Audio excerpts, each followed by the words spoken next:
Celebrity U. Is that what we're doing? Celebrity U. Yeah. It's hashtag Celebrity U, and you can ask him these questions. And so that was just, and then also backs up your registry? It doesn't, well, it doesn't back it up, but you can do a backup. What I recommend people, if you want to back up your registry, you can that way. And why would you back up your registry? You would back it up if you have created an image of your hard drive and your hard drive crashes and you replace the hard drive, and you would get everything back in the same order. So do you want to do it at the same time as your backup? You should. But what I recommend people, registry is one of those things. Keep in mind, the registry is the heart of your system. You want to keep your registry as clean as possible.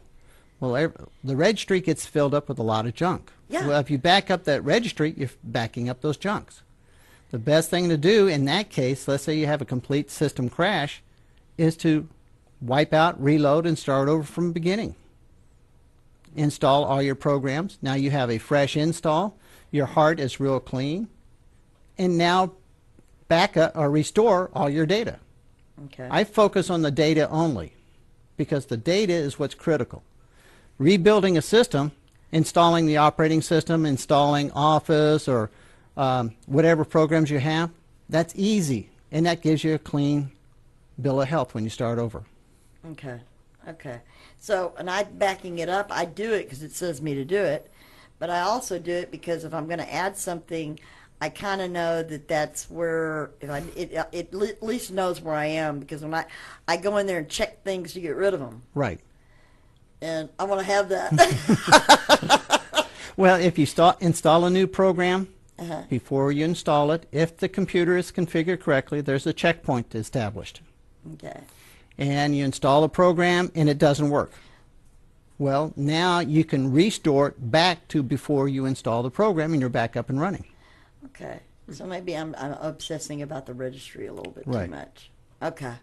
And so besides CCleaner, what's another nifty utility that someone could use? There's another one that I use quite a bit. I tell people you need to defrag your system.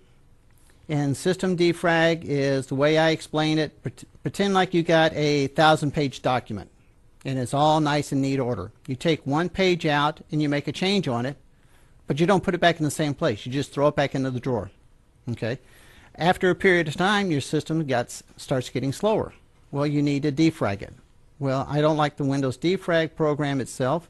I normally download AUS Logic Defrag. It's a simple defrag, another free utility that will actually go in and restore all those documents back into order to make sure you can cycle through it a lot quicker. That's especially good if you delete a bunch of files. That's true. I mean, I deleted that recycle bin, and it was huge.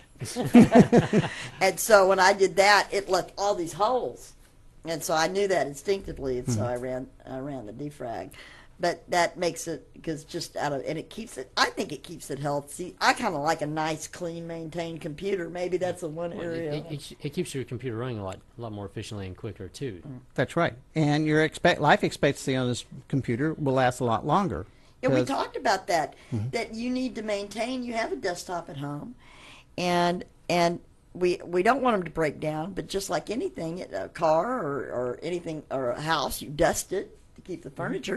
There's certain things you should do. And so what are some obvious things that people should think about doing that you find when you go in there, you go, golly, I guess one of them is get the dust off the side of the thing. No, when you're talking about the dust on the side of a computer, yeah, it's best to take the cover off, unplug it, take it outside, get a can of air, and blow the inside out. And make sure you blow the inside out first, because now you get all the cobwebs and all the dust that builds up in there out of there. That's going to help it survive and last longer. So, especially around the chip, right? Or where the fan and the things are. Yeah, where the main CPU processor, there's a big fan on top of it, and there's a heat sink in there. If that heat sink gets clogged up, the CPU gets hot. You won't know it until it's all of a sudden it starts recycling. You're up and running, and then it crashes and recycle. That's an indication that the CPU is going bad. So these are simple things that you, even though that can happen, that you can help extend the life Yes. of that. Now I noticed something like on my computer, the USB ports, the ones in the front no longer work. I think I just put them in there too hard. But I mean, there's some things that you can add to it. But when you're using the USB port, we talked about when you remove it out. I was taught that you click on it and get a remove on to tell it to remove. And a lot of people say, no, you don't have to do that. You just pull it out. Now tell them what you told me about that. Okay. Depending on your operating system and depending on the system, pulling it out is not a problem with the USB drive because that's what everybody is thinking of.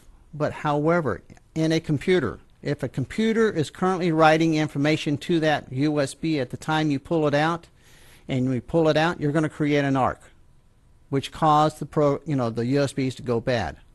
Or sometimes it may think it's still there because you didn't eject it. Because that's basically what you're doing when you tell it to remove the USB drive. You want to eject it out so it can turn power off and it knows that it's not writing anything else out there. Mm-hmm. That way you can protect your USB ports and it protects the flash drive to some extent. By the way, Micro Center, you buy their USB sticks and they're guaranteed for life. Wow. I didn't know that, and I'll tell you what, I took 3 back. And so I think, so I'm thinking because I started pulling them, but we're almost at the end of the show here. So I want you to tell people how to get a hold of you, and because thank you very much for those tips, and I hope people found that as helpful as I did. So how do people get a hold of you? The easiest way is 2 ways. One is through my website. Go to www.warp9computers, and that's WARP, the number 9, computers, plural.net.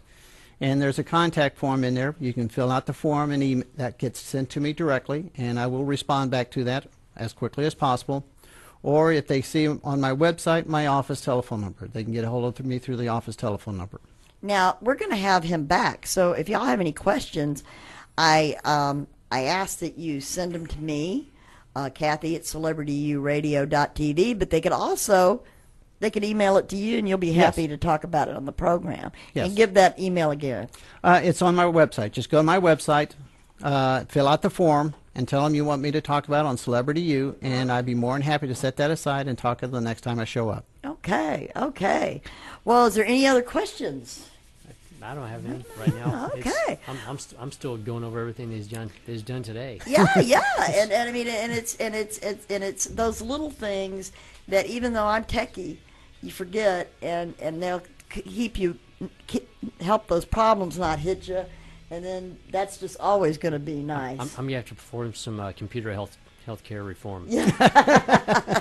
Yes, and so thank you, Philip Gabbert. Well, thank you. I've enjoyed it. Spending your time talking to us and to the viewers.